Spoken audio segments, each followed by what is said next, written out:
Hello, everybody.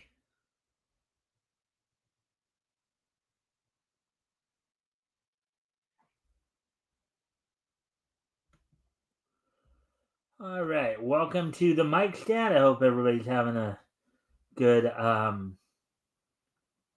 had a good week. Today is Friday, February the 14th, 2025. Happy Valentine's Day, everybody.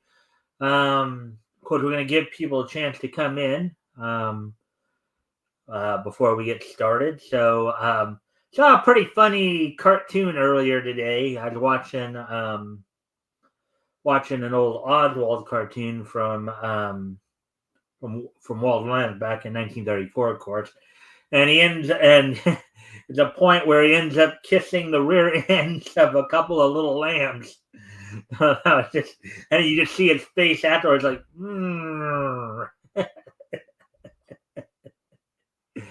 it was actually quite hilarious. You see it.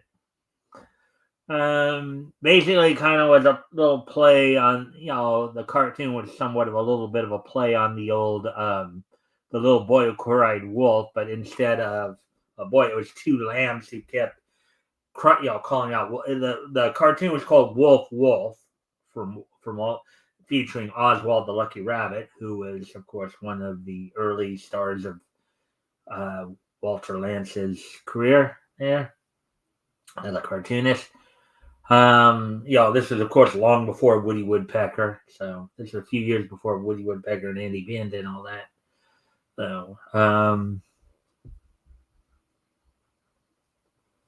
let's see, we're now down to what, 2 minutes. What other things can we talk about a little bit here? Yeah. So, anyways, hopefully everybody's had a good week and preparing to have a pretty good weekend as well.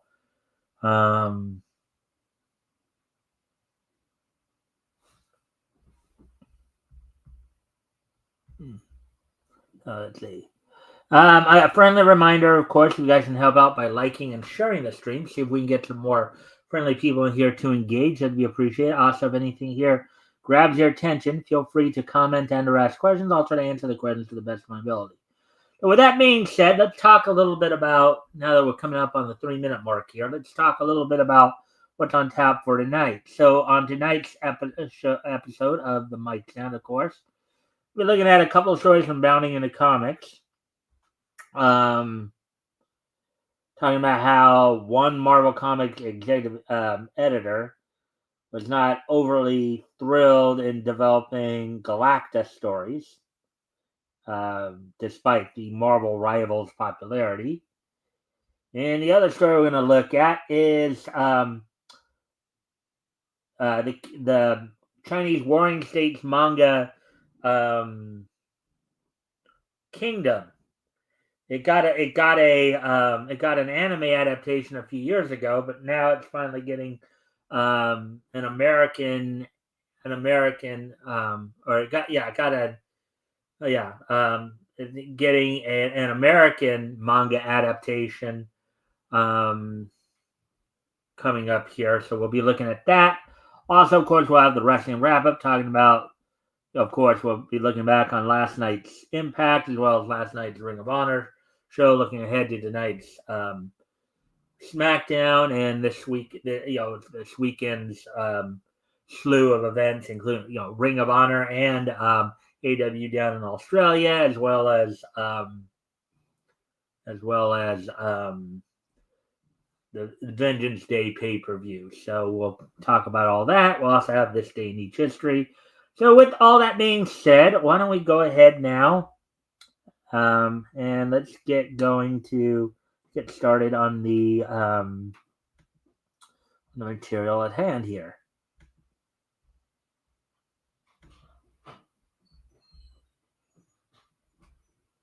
Let me just do one last little thing here. And again, another friendly reminder, if you guys can help out by liking and sharing the the live stream, that'd be appreciated. Also, if anything here, so we can get some more friendly people to engage. Also, if anything here grabs your attention, feel free to comment and or ask questions, and I'll try to answer the questions to the best of my ability. So, as I just make one last effort here to try to bring some more people in. Alrighty then, so let's get to the article here. Alright, so the first one here, first one of the two that we are doing tonight.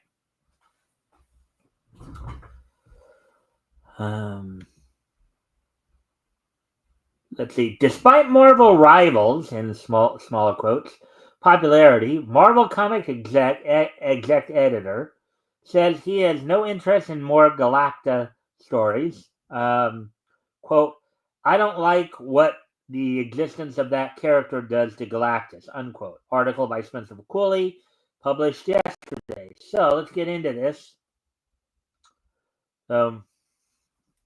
In an odd case of a comic book publisher not wanting, okay, and they forgot to put the word C, not wanting to seize on an opportunity to cross-promote the publications, Marvel Comics executive editor Tom Brevoort says that despite the demand from readers, Marvel rivals players, and even the character's creator, he personally has no interest in seeing any new content featuring Galacta, the hero shooter's resident announcer and daughter of Galactus himself.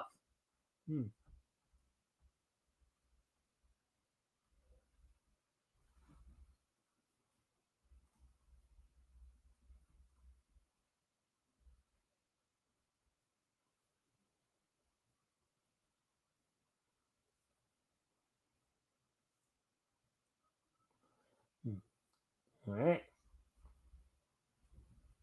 Brought to life in 2009 by Empowered series creator Adam Warren and artist Hector Sevilla Lujan, with input from current X-Men line editor Jordan D. White, Galacta made her debut in Marvel Assistant-Sized Spectacular, Volume 1, Number 2, the final issue of a two-part anthology series that featured stories pitched by the publisher's various assistant editors and invited readers to vote for which one would receive a follow-up.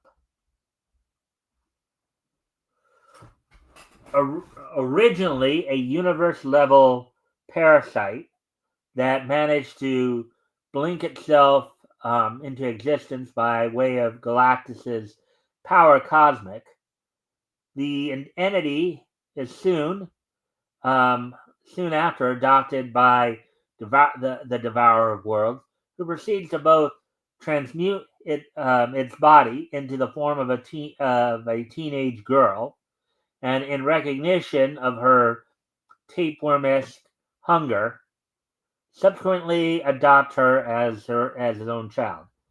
I do need to step away from the computer for a moment. I'll be right back. I'll put some music on while I'm gone.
right, I'm back now.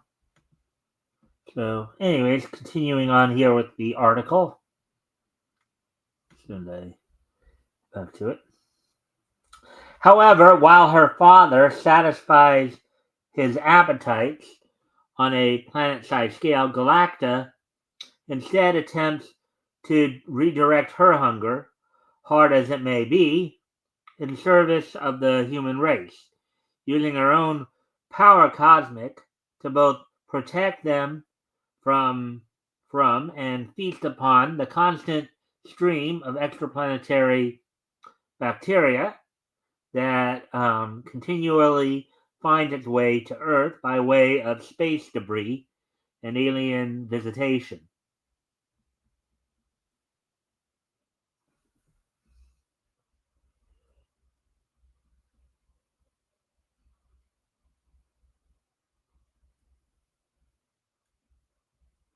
Sadly, after winning the Marvel Assistant Size Spectacular Fan Vote, receiving a headlining outing in her own Galacta Daughter of Galactus one-shot special, wherein she notably discovers that she is essentially pregnant, quote unquote, with her own cosmic parasite.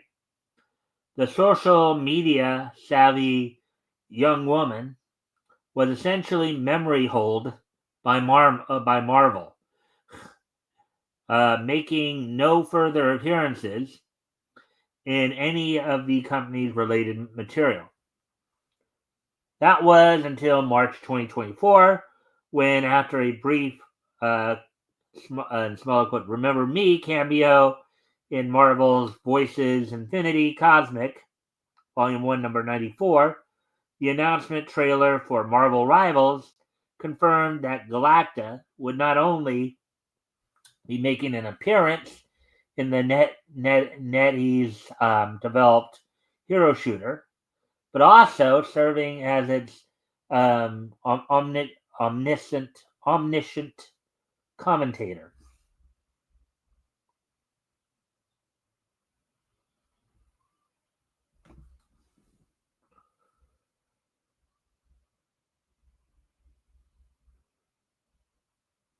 Yet, despite her character blowing up in popularity thanks to the exposure afforded to her by her new job, in parentheses, according to the official Marvel Rivals Twitter account, the game has seen at least 20 million players across all platforms, unparenthesed. The aforementioned Bravort has no interest in giving Galacta another chance in the comic book spotlight. Asked by a reader of his Man with a Hat Substack blog, quote, with her popularity in Marvel Rivals, are we finally going to get to see the return of Galacta, Daughter of Galactus, in the 616, unquote. The Marvel Comics exec admitted that despite White's desire to revisit her character, he personally wanted nothing to do with the entire concept.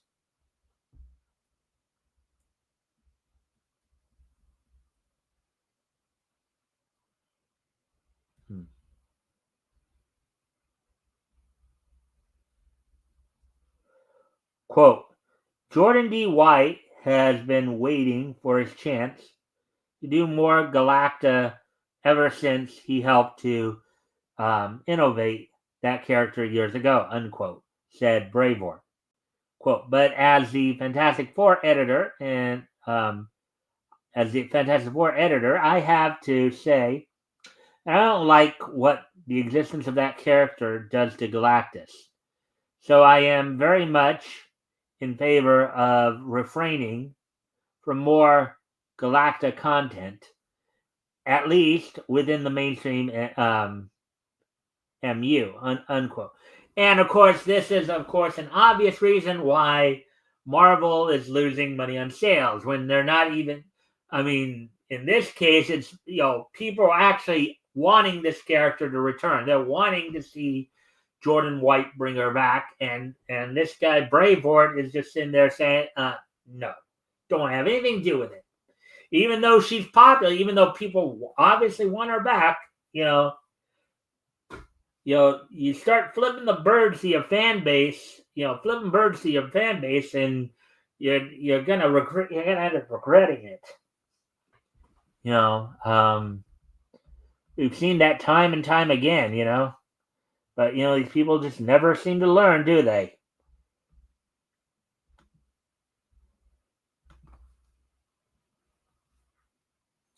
And in parentheses here, for posterity, it should be noted that Galacta's two appearances do not take place in the Earth 616 universe. Rather, per Marvel's Voices Infinity Comic Volume 1, number 94, they take place in the alternate timeline of Earth dash 610102.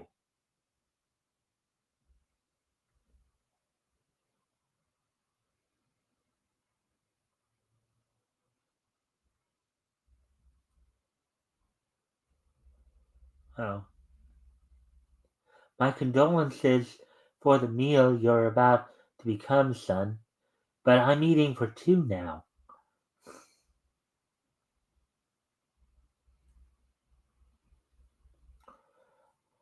While it seems Galacta will remain exclusively within the domain of video games for the foreseeable future, Braveheart's answer does suggest that there exists a chance for her to possibly make a return to comic books via a non-616 set miniseries. So, in other words, they might decide to bring her back, in an alternate. She's not going to make an appearance, but then again, they even noted that she wasn't even part of the main universe to begin with. She was part of an alternate universe. Though, given his overall feelings towards her, his chance is admittedly exceedingly small. At current, Marvel Rivals is buckling up for the arrival of both the Thing and the Human Torch, both of whom are set to round out the game's playable roster of Fantastic Four members on February 21st.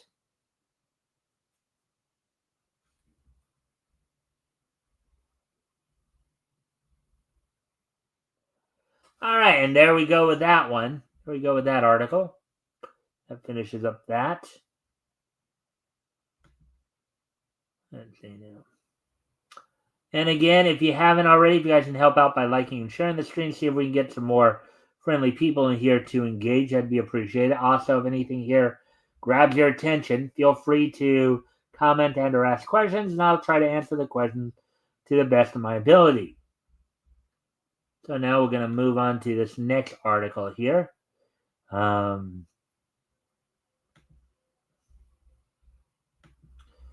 China's Warring States period heads west as Yasuhisa Hara's Kingdom, in small quote, manga, finally licensed for English release courtesy of Viz Media. Article by Nerdigans Inc. published earlier today. Of course, I've seen the anime for this. The anime is actually pretty good. I've seen the anime for this quite young, so it's actually pretty good. Well, let's get into this. So, in an announcement worthy of the great generals of the heavens themselves, that's basically what they called the great generals who helped to unify China. Viz Media has revealed that they will soon provide English-speaking fans of Yasuhisa Hara's Kingdom manga with an official translation of the award-winning take on China's Warring States period.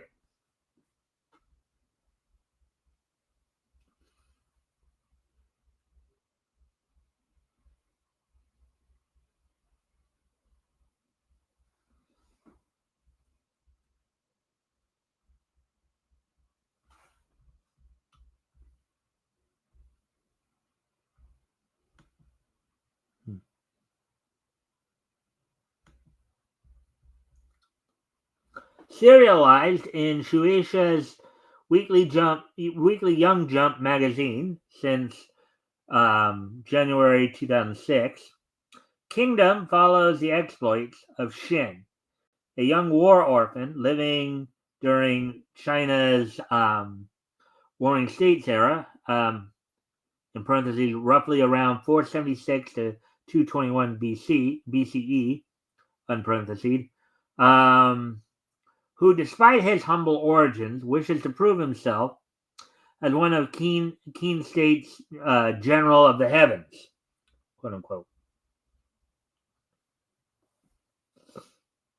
Beginning life as a lowly slave, through little more than his own sheer determination and willingness to learn, Shin slowly begins to rise through the ranks of Qin Emperor Aisei's army. Though the more progress he makes, the more he learns that such prestige does not come without its own set of trials and tribulations. Chief among them being the danger and savagery that comes with fighting in such a historical military outfit.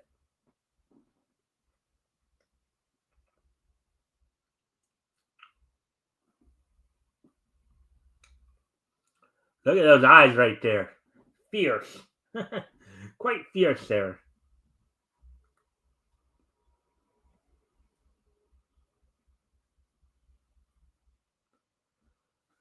Beautifully illustrated and expertly written, that truly defines Kingdom as its on the ground portrayal of various historical battles, which, rather than divorcing readers from the horrors of war, not only confronts them with the, in parentheses, only slightly exaggerated, unparenthesed, realities of this era's hand-to-hand style of combat, but also explains the intricacies of the strategies and tactics being employed by each of the warring states' respective leaders.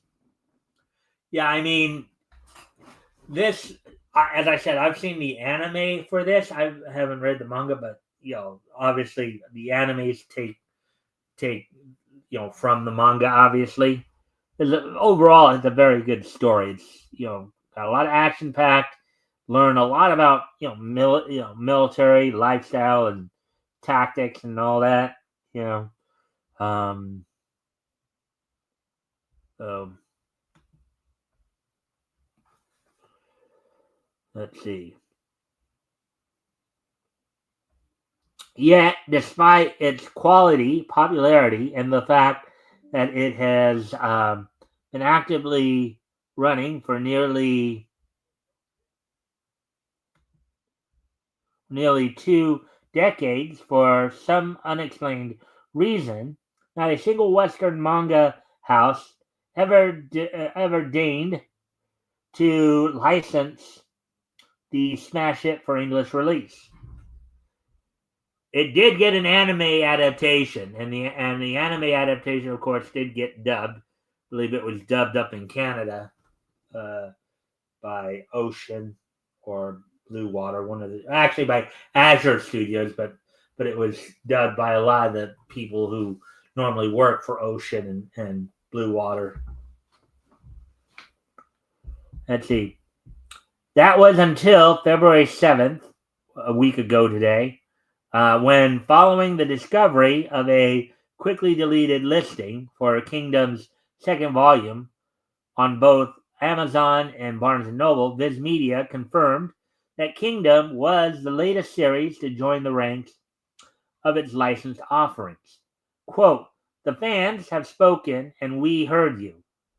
Kingdom has come," unquote, wrote Viz via the official Twitter account. Viz invites readers to join us on Shin's journey in this epic historical saga. Kingdom Volume 1 by Yasuhisa Hara releases fall 2025, unquote. So if you're into that, that manga will be coming. That the English translation for that manga will be coming out here this fall. So about what 7 months from now, I guess.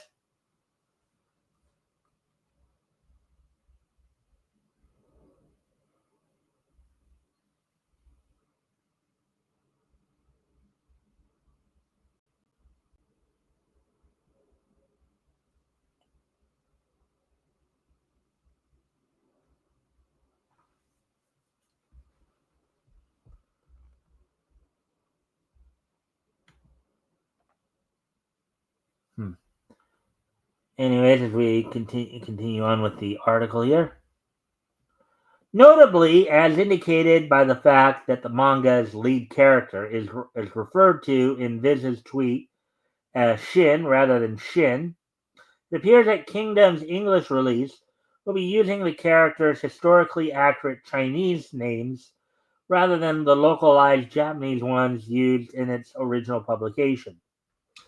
Now, mind you, I did pronounce both of so in Chinese, I believe X is pronounced with a sh sound.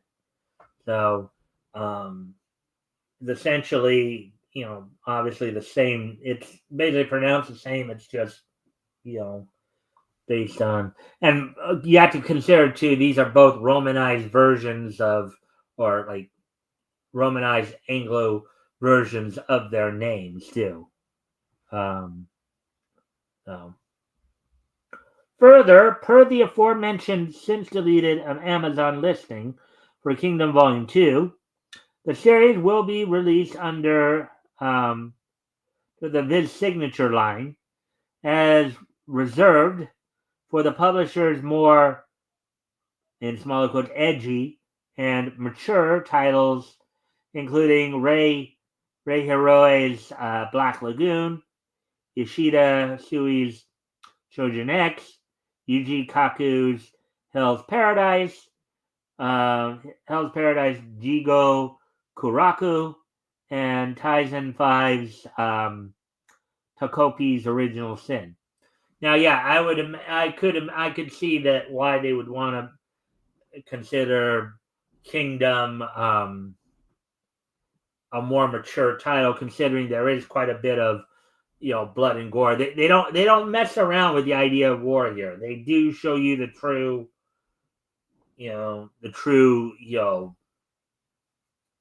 effects of war in this.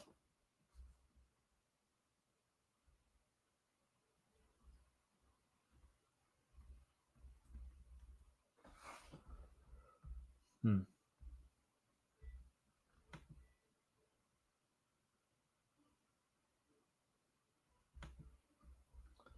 As of writing, Viz Media has only confirmed the print publication of Kingdom as a series of individual volumes, and as such, it is whether or not it will eventually receive an omnibus collection or some form of simulpub once the main releases have caught up remains to be seen. Unfortunately for fans eager to hit the battlefield, it seems they'll have to wait just a little while longer, as rather than beginning hitting shelves right away, Kingdom will begin publication sometime in fall 2025. So basically, you can, if you're wanting to catch the English version of that manga, you're gonna need to wait at least about 7 months or so. So, anyways, those are the two stories that I had planned. If you got, I don't know if I can find a short one, a short, quickie one, to go over. Just give me a sec here. Let me see if there's anything note here that.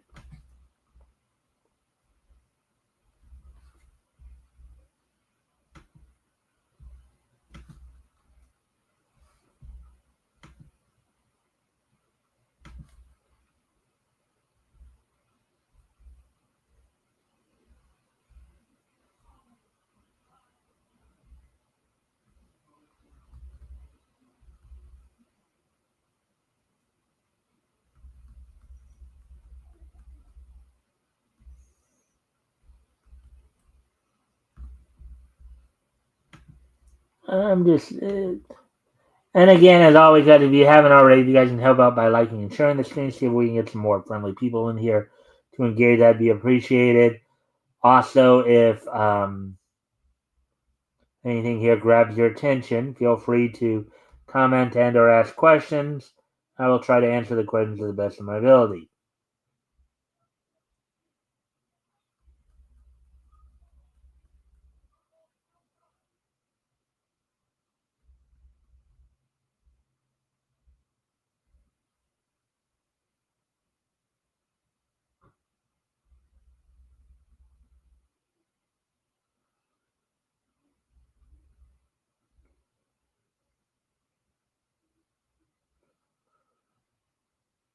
Oh, actually, this one sounds like a very interesting story. Here, I'll share this with you. Something interesting in the animated world, as it were.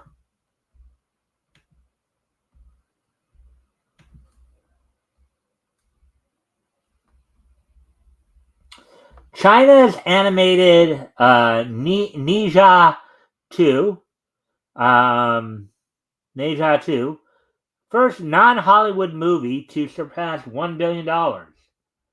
Article by John Pallister, published February 14th, 2025. So let's, published basically today. Well, let's take a look at this. So, the Chinese animated film Naja 2, Naja 2 has shattered box office records, becoming the first non-Hollywood movie to surpass $1 billion in a single market. Released on January 29th, 2025. So, basically, what, a couple weeks ago? Two, yeah, about a couple weeks ago here. Um, during the lucrative Chinese New Year period, film has attracted over 160 million viewers. The sequel, based on Chinese mythology, has outperformed landmark animated films and broken into the top 25 highest grossing films of all time. Wow. So this is already, and this is, I guess, some of the animation. Looks a little CG here. Neja 2's success comes amid a sluggish period for the American box office. After just 8 days, it became China's highest grossing film ever, surpassing previous records held by Battle of Lake Changjing and Star Wars The Force Awakens. The film exemplifies the recent trend of successful Chinese productions that focus on cultural themes rather than relying on anti-American messaging. Well, yeah, I mean, who wouldn't want who if you had a choice of going to a movie where your own culture was emphasized, or going to one, bashing another culture. Well, yeah, I mean, I would think that you'd want to go to the one that highlighted the positives of your own culture more than going to one that bashes another culture. You would think that would just make a lot of sense for most people, right? Let's see. The movie's triumph is particularly significant for China's film industry, which faced challenges in 2024 with a 23% decline in box office revenue. Neja 2 is now set to enter the American market, with pre-sale tickets selling rapidly. Meanwhile, the U.S. box office has experienced a slow start to the year, with hopes for a boost this weekend, with upcoming releases like Captain America Brave New World and Paddington in Peru.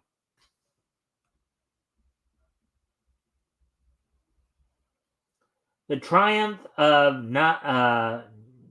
Neja 2 demonstrates China's ability to produce global hits that resonate with audiences beyond its borders, marking an impressive feat for the country's film industry. Should Hollywood be worried? Should Hollywood be worried? The movie opens in America today. I mean, it sounds like a feel good movie. So I would say maybe we do have, if you still, well, even though it would appear that a lot of these companies are finally getting rid of the woke stuff and finally finally starting to think, okay, maybe we might want to give people something more than they actually want, instead of just trying to preach a message down their throats, you know. Um, and I think China sounds like they've done just that. So let me see what else there might be.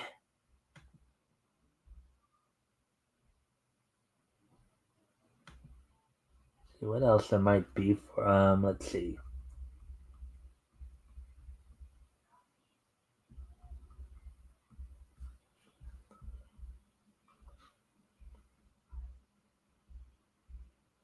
And he came home with a list of names.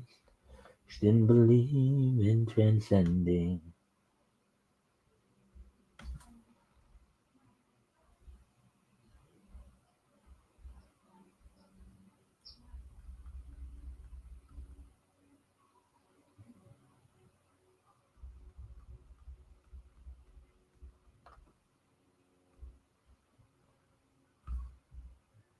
I'm just looking to see what more there might be.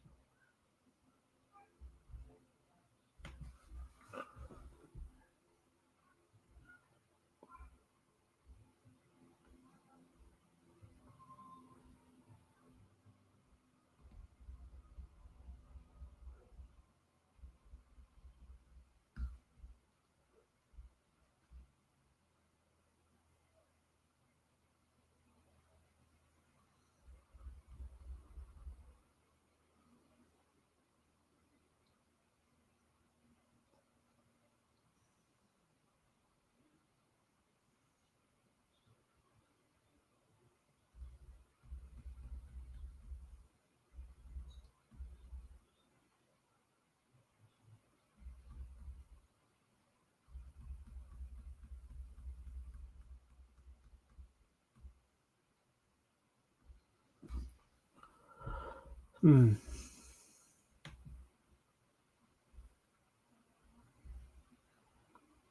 Hmm.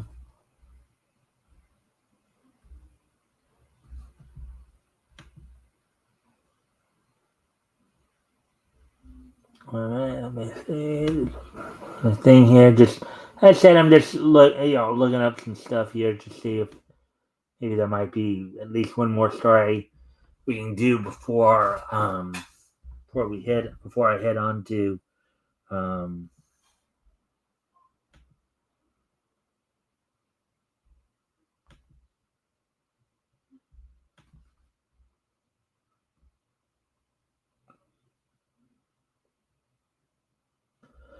oh wow, here's another story of interest here in the cartoon realm. Do this one. Usually these ones go pretty quick.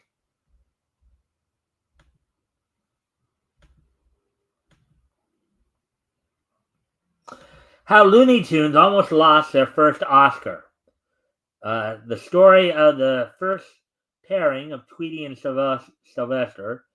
Article published yesterday by MeTV Toon staff. So let's take a look at this.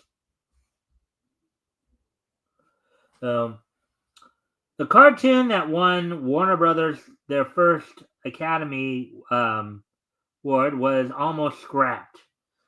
The year was 1945. Director Fritz Frayling was 20 years into his animation career and 15 years into his tenure at Termite Terrace. As a Looney Tunes animator, he created Porky Pig, Yosemite Sam, Sylvester the Cat, and many other classic Looney Tunes characters. Of the 5 Academy Awards won by Looney Tunes, 4 of them were directed by Fritz Fraley. He had thrived under the production and leadership of Leon Schlesinger, who gave Fraley and the other directors complete control over their cartoons. This is back in the 30s, of course, when he was getting his start.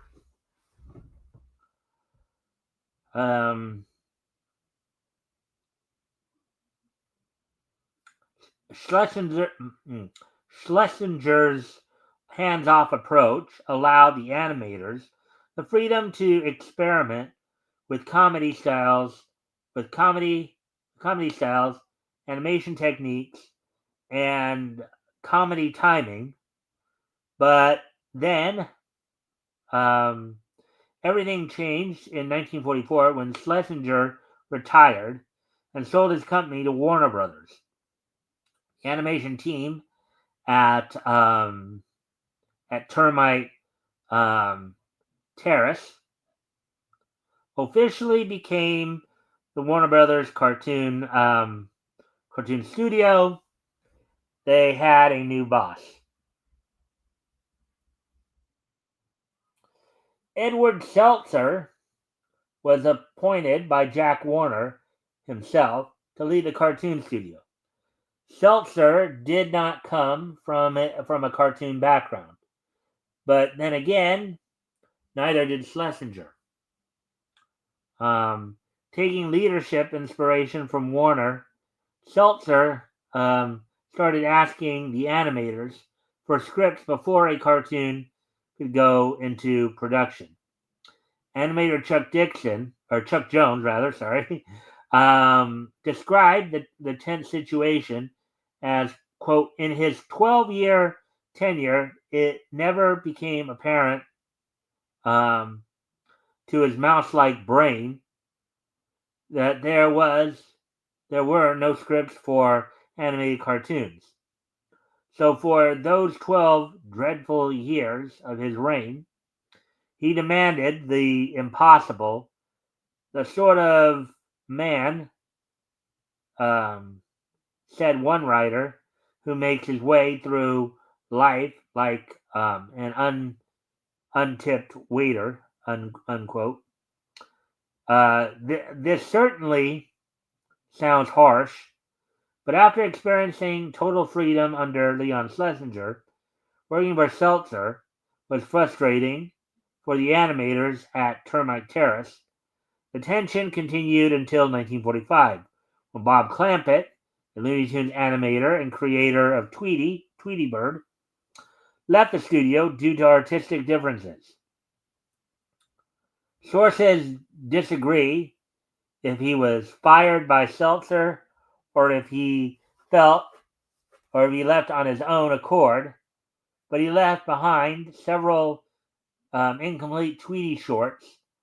Many of Clampett's storyboards were scrapped, but one, quote, Fat Rat and the Stupid Cat, unquote, showed early brainstorming of a Tweety and Sylvester collaboration. In Clampett's absence, Fritz Fraley adopted the character, Tweety, and redesigned him into the cute yellow canary we know today. Interesting stuff there.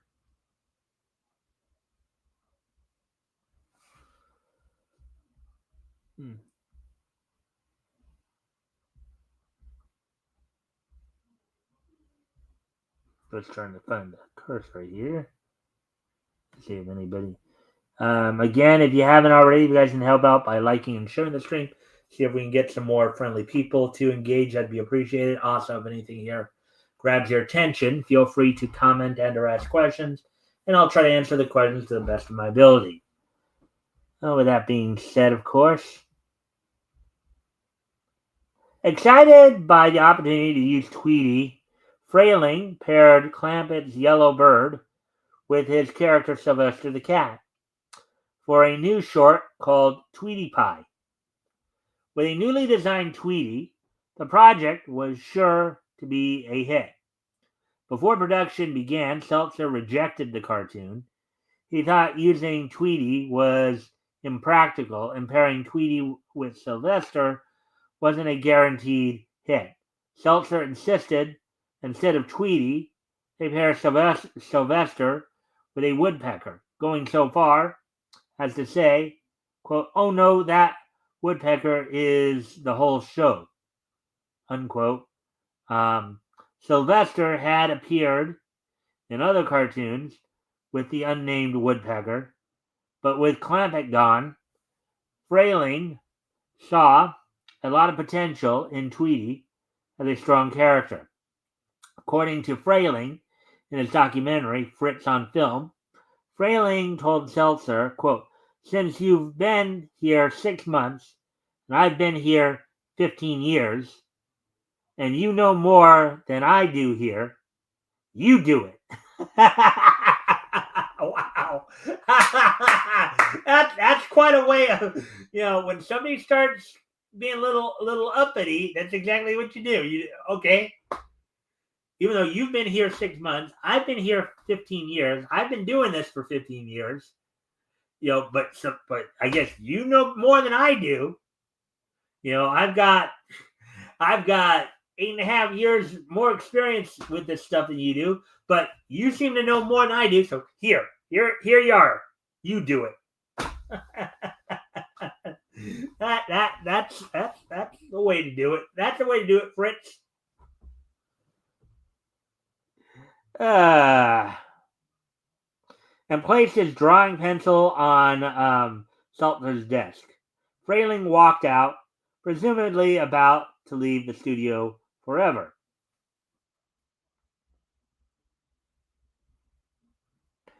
Yeah, I'm actually surprised. That sounds like something that I would think would become, because Clampett did it, Frayling did it. You got to know that people are going to probably start doing it, and But anyways, let's get back to the article here. According to Frayling, he knew Seltzer was going to chase him because he could not let Frayling go. Faced with losing one of the strongest animators and builder of the Looney Tunes series, Seltzer had to cave. He called Frayling, apologized, and told him he could do the cartoon the way he wanted to with Tweety. All right, a little typo there. Frayling went into production with Tweety Pie, quote unquote, and later on it was nominated for and won the 1947 Academy Award for Best Animated Short Film. So basically, yeah, that's how they almost lost it. The head of the department decided he knew better, and and therefore the animator who came up with the idea was about to walk out on him, and he realized, no, we can't let him go. After Shirley Temple announced the winner, Seltzer accepted the Oscar, gave a speech saying, quote, "In accepting this award, I'm naturally thrilled, but I accept it for the entire Warner Brothers cartoon studio.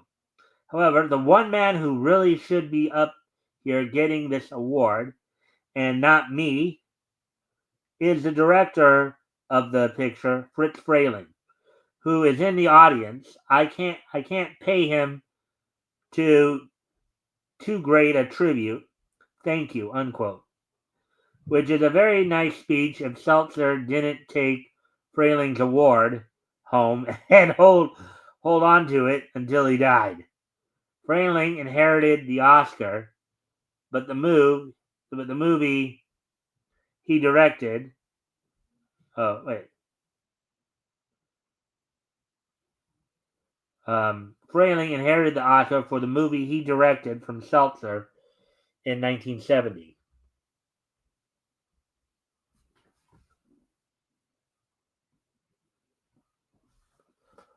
While Seltzer's humorless skepticism nearly ruined an Academy Award-winning cartoon, his pushback gave the animators at Termite Terrace inspiration to prove him wrong.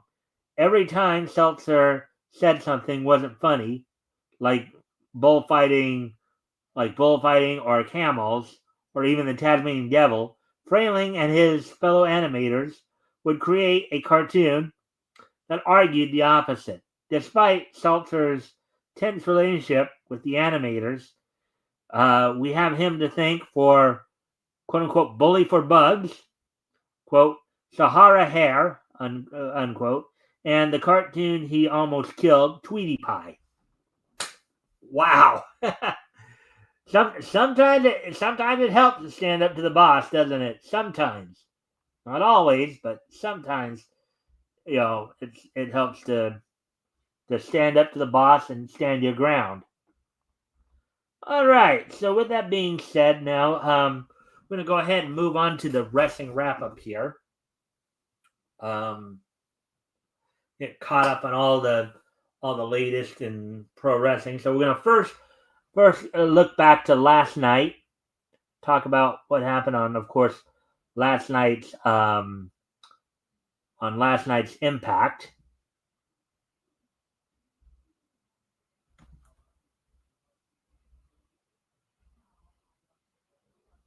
Go back to last night's Impact.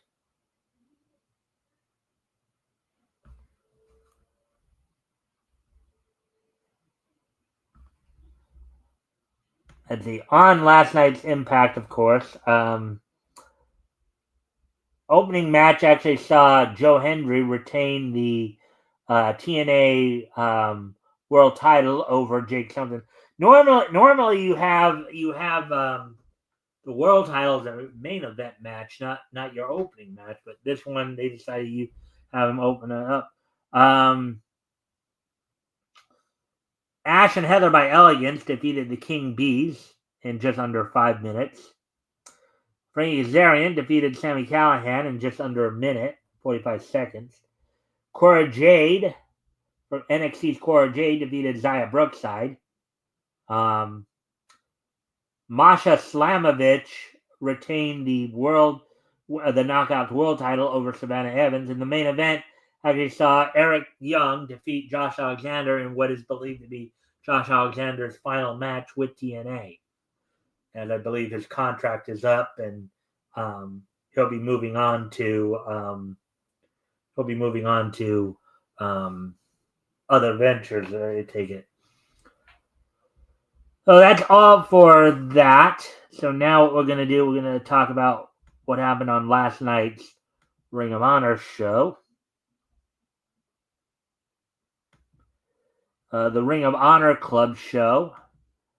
Coming to everybody from the Chris Jericho Rock and Wrestling Rager at Sea. Basically a pro wrestling sea cruise, as it were. The opening match on last night's Ring of Honor show had Jay Lethal defeat Mason Madden of the M&M collection. Harley Cameron defeated Billy Starks in a match that was taped on February 1st. So most of this match came on January 31st. Konosuke Takeshita held back the challenge of Tommy Billington in an eliminator match to see if Tommy would get a shot at international title.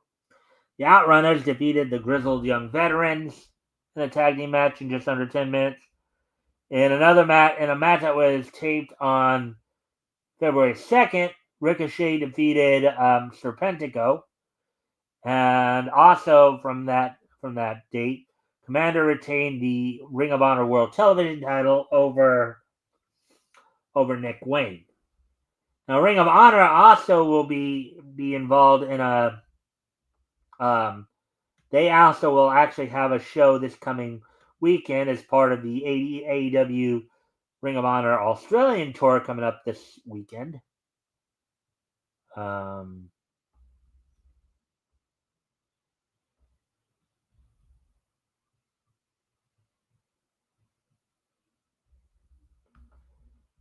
As coming up tomorrow,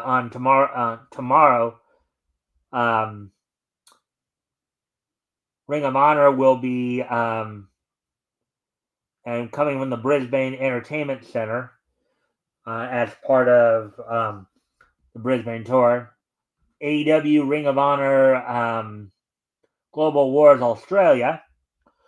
On this show, on this Ring of Honor and AEW show, the Sons of Texas, Sammy Guevara and Dustin Rhodes, defend the Ring of Honor World Tag Team titles against the M&M collection.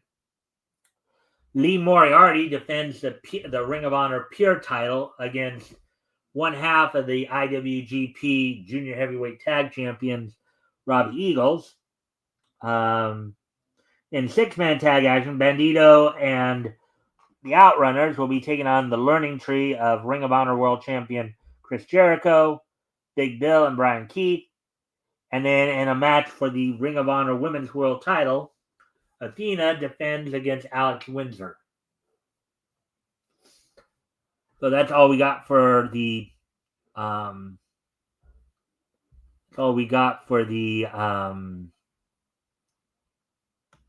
Ring of Honor news. Now we're going to move on to the to some WWE news. As of course, coming up tonight, WWE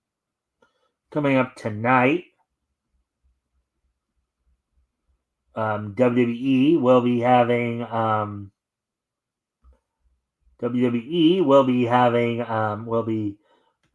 SmackDown tonight. SmackDown Live.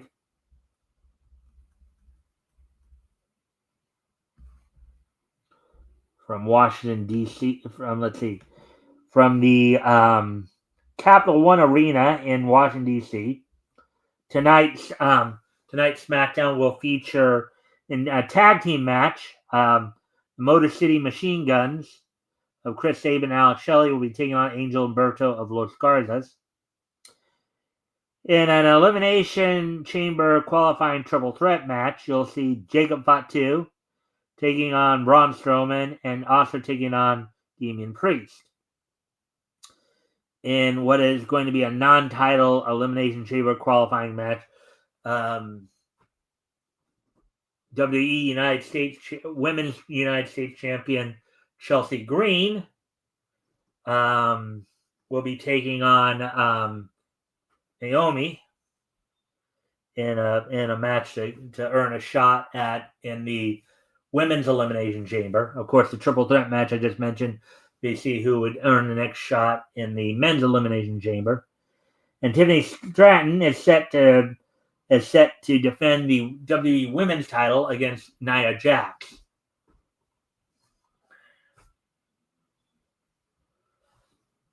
So that's going on tonight on tonight's SmackDown. Then tomorrow night, NXT will of course be having an event.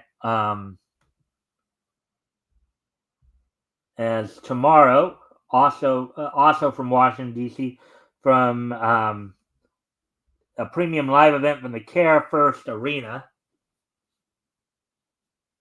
in Washington. NXT will be having its Vengeance Day premium live event. Night is set to open up with the team of Fraxium of Axiom and Nathan Frazier taking on the team of Josh Briggs and Yoshiki Inamura, who won this opportunity at this past week's NXT. Eddie Thorpe takes on Trick Williams in a strap match in which the two wrestlers will be tied to a strap together. The strap will be able to be used as a weapon.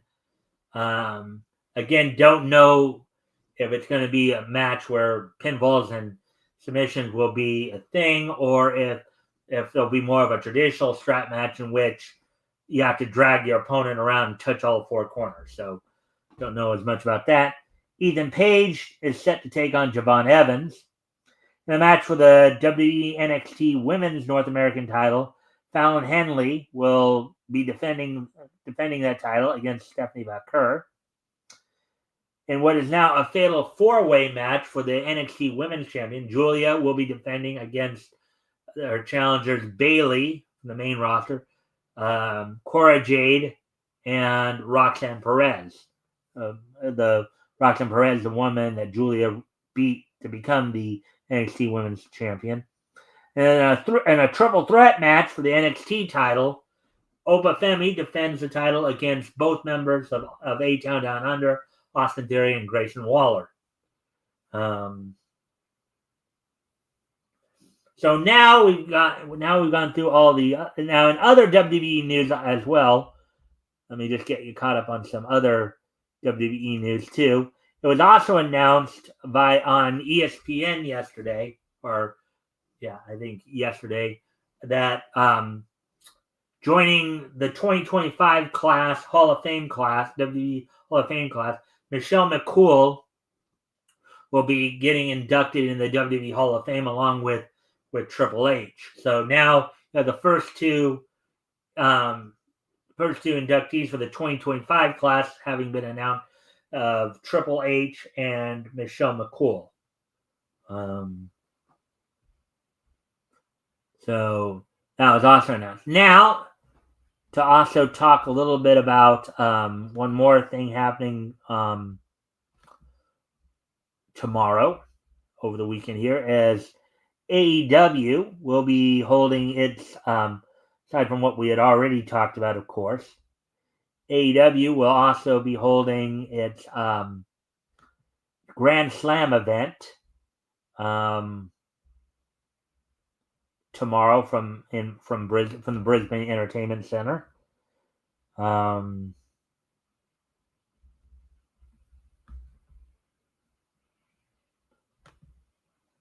And on that show, it was taped earlier in the day and will be shown right after the NBA All-Star Game. Slated for that show, of course, Mercedes Moné defends the TBS title against Harley Cameron. In a Brisbane Brawl match, Cope and Switchblade Jay White take on the Death Riders duo of AEW World Champion Jon Moxley and 1/3 of the AEW World Trios Champions Claudio Castagnoli. In a match for the AEW Continental title, Kazuchika Okada defends against Buddy Matthews. Mariah May defends the AEW Women's World title against Toni Storm. And also Kenny Omega and Will Ospreay look to get some revenge on the Don Callis family as they'll be taking on the duo of Kyle Fletcher and AEW International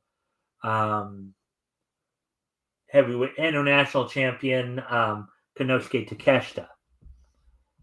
So that's all we got for the wrestling wrap-up. So now, let me just do this real quick.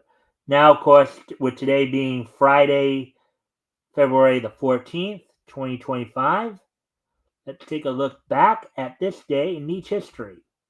History! So first off,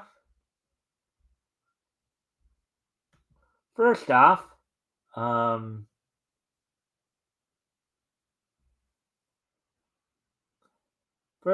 this date in 2005, which was 20 years ago today, on this date in 2005, premiering on Nickelodeon, Fairly Odd Parents Season 5 debut, Negatimmy, airs as it features a humorous character based on Crocodile Hunter Steve Irwin. Nickelodeon subsequently removed the episode from reruns after his tragic death in September 2006. So on this date in 2005, the Fairly Odd Parents Season 5 debut, Negatimmy, featuring Steve Irwin, premiered on this date 20 years ago today. So moving on to the next piece of niche history, going ahead to a couple of years, 2007. On this date in 2007, the 30th issue of Batman Strikes from DC went on sale on this date back in 2007, 18 years ago today. The story was called Young at Heart. It was 32 pages overall. Was based on the Batman animated series. Young at Art, written by Russell Lasaw, penciled by Stanford Green, inked by Nathan A. Massengill, lettered by Philip Balsman, and then colored by Eric Hector. On this date, 18 years ago today, the 30th issue of Batman Strikes from DC went on sale on this, based on the Batman animated series of that time. So now moving ahead to 2010, 10 years ago, or 15 years ago today, rather. On this date in 2010, TNA held its Against All Odds pay-per-view on this date back in 2010. It was held from the Impact Zone in Orlando, Florida. They had the 8-card stud tournament going on for a shot at the TNA World title. So I guess we'll see how that all went down. So in the matches leading up to the world titles, you had D'Angelo Dinero beat Desmond Wolfe in a quarterfinals match in the 8-card stud tournament for a shot at. Then you had Matt Morgan defeat Hernandez. These are the quarterfinal matches. Mr. Anderson defeated Kurt Angle, and Abyss defeated Mick Foley. Then in the semifinal matches of that tournament, D'Angelo Dinero defeated Matt Morgan. Mr. Anderson defeated Abyss, and then in a match for the TNA World Heavyweight Title, AJ Styles retained over Samoa Joe with Eric Bischoff as a special guest referee. The finals for the shot at the TNA World Title, D'Angelo Dinero defeated Mr. Anderson. So that happened 15 years ago today at the Against All Odds pay-per-view for TNA. And finally, moving ahead to 2020, on this date in 2020,